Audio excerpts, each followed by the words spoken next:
datang di pembahasan model bisnis. Kami dari Desain Gua akan membahas tentang bisnis model kanvas. Apa itu bisnis model kanvas? Simak dan pahami baik-baik ya. Bisnis model adalah metode untuk menjelaskan bagaimana sebuah ide bisnis dapat memberikan manfaat kepada konsumennya. Untuk menerapkannya, kita bisa membuat rancangan dari ide bisnis kita dengan bisnis model kanvas.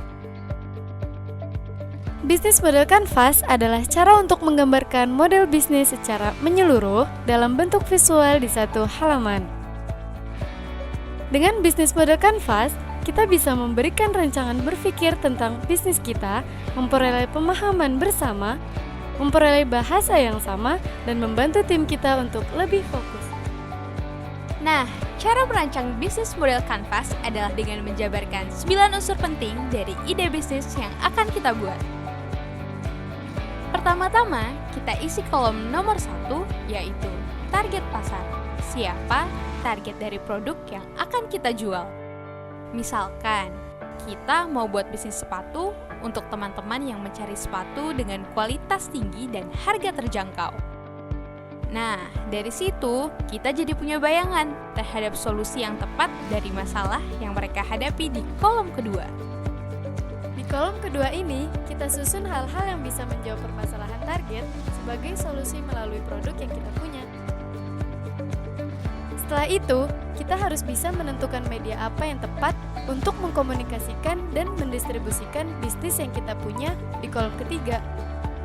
Contohnya, dari karakter target konsumen dan solusi tadi, selain di toko, kita juga bisa menjual secara online dan menaruhnya di berbagai retail supaya mudah didapat. Lalu di kolom keempat, kita bisa tentukan cara berinteraksi dengan konsumen dengan menggunakan pendekatan langsung seperti customer service atau secara otomatis seperti aplikasi, live chat, dan sosial media. Kolom kelima ini saatnya kita menentukan dari mana bisnis kita mendapat keuntungan. Seperti dalam bisnis sepatu yang akan kita buat hari ini. Pendapatan berasal dari setiap sepatu yang berhasil terjual. Setelah itu, kolom keenam akan terisi dengan apa yang harus kita punya untuk mendukung bisnis seperti aplikasi dan pegawai. Kemudian di kolom ketujuh, kita tentukan apa saja kegiatan yang harus dilakukan supaya ide bisnis berjalan sesuai rencana yang sudah kita susun tadi, seperti mendesain produk, pemasaran, dan pemeliharaan. Selanjutnya, di kolom ke-8 kita tentukan siapa suppliers dan partner yang tepat untuk bisnis kita.